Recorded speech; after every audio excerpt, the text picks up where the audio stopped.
So I spent 7 days in Mexico City, and as someone that plans really good itineraries, I had a couple of missteps. So in this video, I'm breaking down everything that you need to know before you visit Mexico City, from travel tips and logistics to all of the top things to do to ensure you have the best experience on your visit. Hello there, welcome back to my channel. If you're new here, I'm Dominique. I'm a native New Yorker who absolutely loves to travel, and I bring you along with me as I explore New York City as well as all of my travels abroad. So Mexico City. So first off, is it safe? I felt safe the entire time that I was in Mexico City. I was visiting for my friend's wedding. I was there for 7 nights. So from Wednesday to Wednesday, I stayed in the Roma area. It's like near Roma Norte, and I stayed in an Airbnb. I used Uber the entire time that I was traveling throughout CDMX. We'll talk about transportation more later, but I definitely felt safe the entire time that I was in Mexico City. Obviously, you need to take the regular precautions. Me as a New Yorker, my head is always on a swivel. I'm always conscious of my surroundings and just generally being aware of the things that are happening around me. I'm also very inquisitive and a people watcher, so I'm always looking at what's going on around me. And as a solo female traveler, I'm always mindful of just making sure I understand where I'm at, where I'm going, and how to navigate where I'm going before I leave any destination. Now, there are some neighborhoods in Mexico City that are considered generally safe, and those neighborhoods are Roma Norte, Condesa, and Polanco. So let's talk about some general quick facts to know as well as logistics. So the best time to travel to Mexico City is going to be anywhere from October through April for the best weather. And you're likely going to want to avoid anywhere from June to September because that's the rainy season. If you're traveling from the United States, you do not need to worry about a visa. You just need a valid passport for any travel for up to 180 days. The currency is Mexican pesos. 17 to 18 pesos equals $1. It is best to have cash because when you go to like food stalls or markets, they typically are looking for cash. Some vendors, in my experience, did accept cards, but you really want to have cash on you to be safe. And then lastly, before you arrive, you're definitely going to want to check with your cell provider to see if you are covered for international roaming. I have T-Mobile, and so Mexico is included in the data roaming package. However, there were a few instances where my data just wasn't cutting it.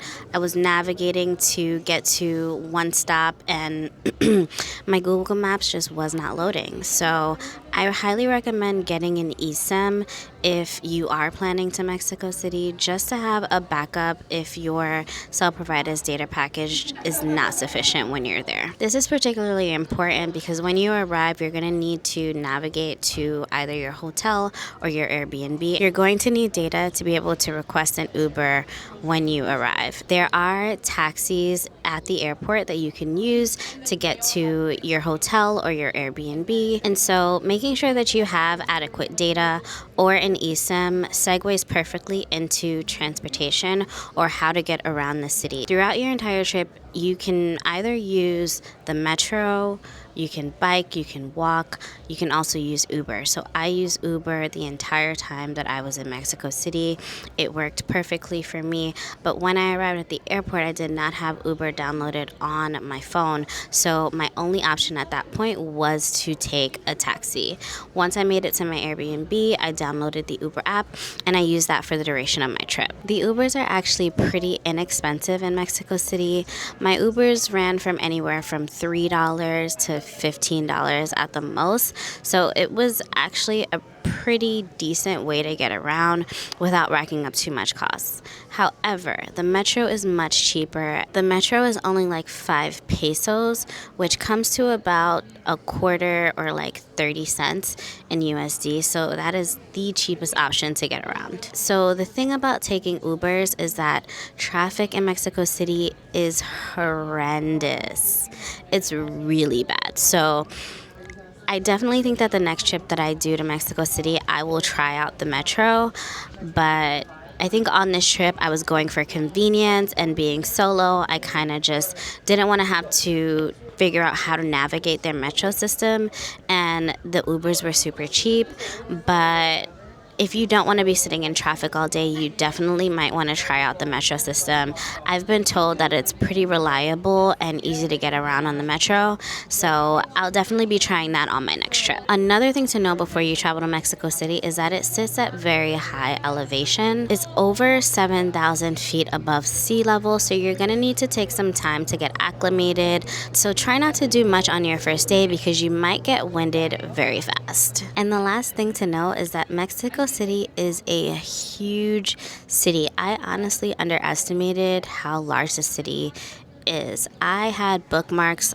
around the entire city, and when I tell you, I very quickly realized that I was not going to be able to scratch the surface. So the thing about visiting such a massive city is that it's really impossible to see everything in one shot, and that's why people go back to Mexico City so much. If you've ever heard people say they've been to Mexico City multiple times, it starts to make sense because the city is so large that it's impossible to see everything at once. So the best strategy you can have is to pick neighborhoods that you would like to see and focus on exploring one neighborhood at a time. If you try to hit all of your bookmarks within one particular cluster instead of having a targeted strategy, it's going to be pretty hard and also not efficient in terms of your time. So let's talk about the specific neighborhoods that are recommended for first-time travelers to Mexico City.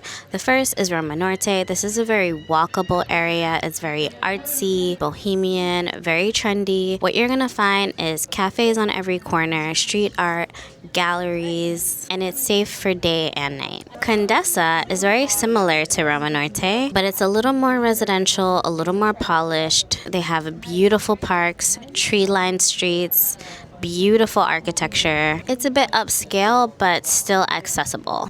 Then you have Polanco. This area is very luxury, high-end. In Polanco, you'll find designer shops, Michelin-rated restaurants, major museums and shops. And so this is the area for people who are luxury travelers, shoppers, and everyone prioritizing high-end museums. Teotihuacan is a historic colonial neighborhood within Mexico City. This is where Frida Kahlo's museum is, where there are cobblestone streets, weekend markets, and colorful plazas. I really enjoyed visiting this area. This area is for history lovers, for art lovers, and for people who want to slow down a little bit and soak up the culture, and it feels a lot less touristy. Alright, so now we're going to talk about the best places to visit on your trip so that you have the best experience when you're in Mexico City. So one of the best things to do is to visit Chapultepec Park and the castle. I didn't get a chance to visit this, but this is high up on my list for when I return to Mexico City. Chapultepec Park is one of the largest parks in the world. There are museums, there's a castle, and a zoo all in one place. It's completely free to walk around and just get lost in here for a day.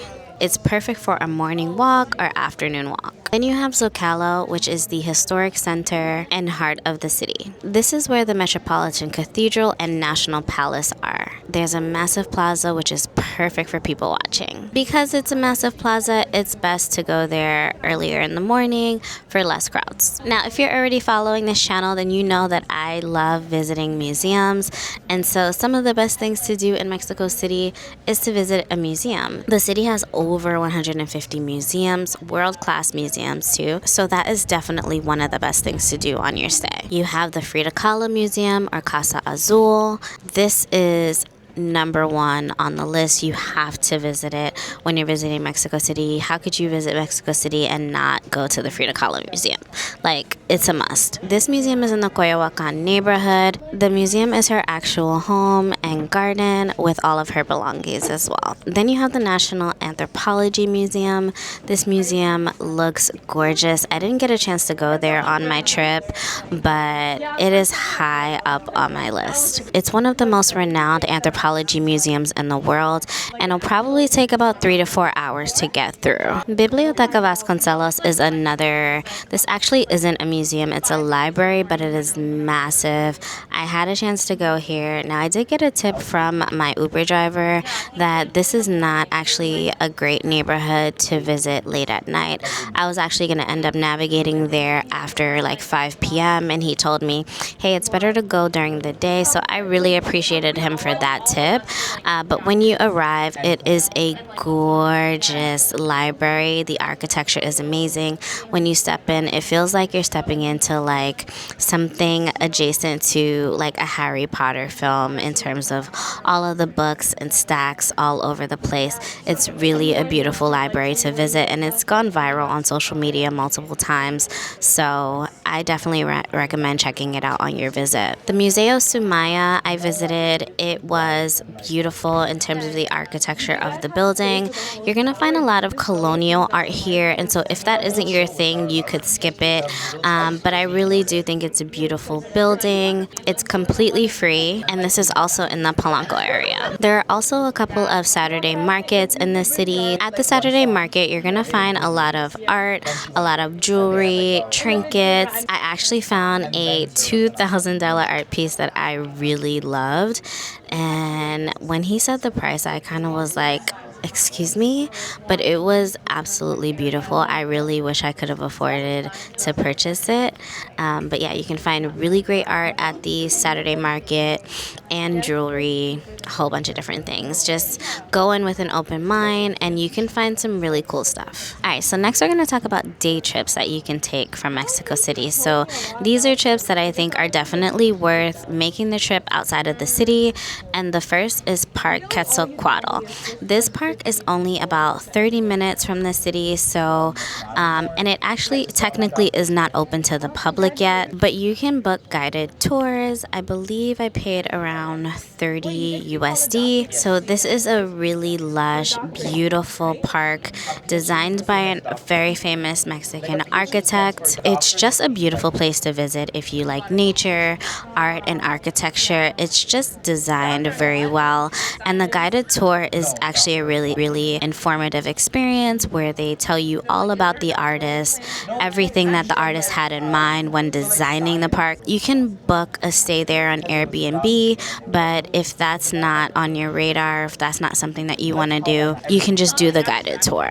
So I coordinated booking that via email with the representatives from the park, but they now have a website where you can go and reserve your slots and pay for everything online. They were also able to help coordinate booking a driver from my Airbnb in Mexico City to bring me to the park and then also bring me right back to my Airbnb. And the reason why they helped with coordinating that is because the park is actually in a private gated community, and so Ubers have a hard time accessing the park, and so they were able to help coordinate a personal driver. All right, the second day trip that I recommend is a trip to Teotihuacan to do the hot air balloon ride at sunrise. This was the single best experience I think I had in Mexico City. Doing the hot air balloon ride at sunrise was incredible, just seeing what feels like hundreds of other hot air balloons taking off in the distance, and you're soaring over ancient pyramids. It was an incredible experience. I would do it over and over and over again when I visit Mexico City. It is a bit of a drive outside of Mexico City, but I booked my tour on Airbnb, which came with transportation to and from Mexico City. It included the actual hot air balloon ride. When we landed, we had a champagne toast. We had breakfast in a cave at La Cueva restaurant, and then we stopped for an obsidian and Maggie workshop before we had a chance to walk through the archaeological site and see the pyramids. You could even walk up the one of the pyramids if you wanted to. And the last day trip I recommend is Grutas Tolantongo. I also booked this on Viator. I booked the early and express tour, so this got us there right when the park opened at 8 a.m. Unfortunately, when I arrived, the only area that was open were the thermal pools that are carved into the cliffs. I still felt like it was worth it, but there are other parts of the park, including caves and tunnels, and it's just a whole entire adventure park. You can also stay here overnight if you want, but I decided to just do the day trip. Now, I will say we only ended up staying for about an hour and a half, 2 hours, which I wasn't a fan of. I understand that decision was probably made since the other areas of the park were not open.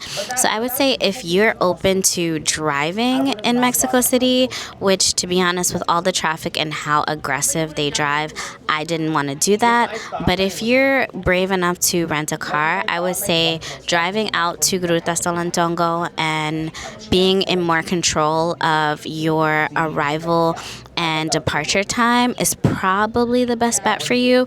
But overall, I recommend getting there right when they open at 8 a.m. because we arrived at 8 a.m. We basically had our pick of the pools. There really weren't that many other people there at the time. I did go on a Monday. That could have been a factor as well. But I definitely recommend getting there early as possible so you have a chance to jump around all of the different pools and just get all of the visuals that you want and just take it all in. When you visit, you're obviously going to need a swimsuit. You're going to want to also bring water shoes as well as your SPF and a towel. You're not allowed to bring anything to drink inside of the pools, so leave your water bottles in the car. You're also obviously going to want to take photos, so make sure you have a waterproof case for your phone or a waterproof camera like a DJI Osmo Action 6. And so lastly, we're going to talk about where to eat and drink. Now, honestly, I did not focus this trip on the best places to eat. I did prioritize visiting some of the world's best bars. So I'm not coming to you with a holistic list of the best places to eat in Mexico City, but I will say generally the food that I had there was really good. I'm not super picky. There are a lot of Michelin rated restaurants in Mexico City that you can try. There are also food tours that you can take. There's one called Eat Like a Local, I believe, and they're a really high rated food tour in Mexico City, so you might want to check that out. But the one thing that I do want to make sure that you know is that you need to really be careful with the water. So I actually ended up getting sick on my visit to Mexico City because I drank the water at one of the restaurants that I stayed at. So when I was in Mexico City, I mostly asked for bottled water, and then I ended up at a restaurant asking for bottled water. The woman said that, oh, they have filtered water. So I was like, okay, sure, fine. I tried it. And I was up at 3 o'clock in the morning in the bathroom, and I lost an entire day of my trip. So when you're in Mexico City, make sure that you are only drinking bottled water. Do not do ice anywhere that you are. And that's the way to stay safe. Just bottled water, no ice, no filtered water, and none of that. Because otherwise, you might end up losing a day like me. And on that note, you should also be taking probiotics when you're visiting Mexico City to just protect your gut lining and prepare it for different food preparation methods. So, the bars. There are two of the world's best bars in Mexico City. The first one that I visited was Handshake Speakeasy. You can make a reservation for this bar on Open Table, I believe 2 weeks in advance. It was pretty straightforward. I just ended up having to continue checking Open Table for when they opened up the reservations. The vibe in there is really fun. When you enter, they all scream "Bienvenido" to welcome you in, party by party. The drinks are actually really good. And yeah, it's definitely a vibe in there, so I definitely recommend getting a reservation. The other bar that's on the world's best bar list in Mexico City is Teotihuacan. Teotihuacan is walk-in only, so you're not going to be able to get a reservation. What I did was I actually went very close to when they opened, and I was able to get a seat at the bar, but it's standing room mostly, so there's not that much seating there. That's also one of the reasons why I'm glad I got there early. This was a good time. I did like that they also gave like free bar snacks, and it wasn't just like peanuts and like pretzels, it was like a good variety. So, and every single time they brought it out, they brought something different. So I actually really appreciated that. All right, so is it worth it? I absolutely think it's worth it to visit Mexico City. I think you need a minimum of at least 4 to 5 days, but if you really want to have a fully well-rounded experience and see a lot of the city, you're gonna need at least a minimum of 7 to 10 days.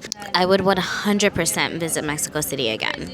And I completely understand why people visit the city multiple times. Anyways, I hope this video has been helpful. I do have my Mexico City travel vlog linked to this video, and I also have a Mexico City travel guide up on my blog, which is linked in the description. If you're new here and you like travel content as well as things to do around New York City, I hope you decide to subscribe to the channel, and I'll see you in the next video.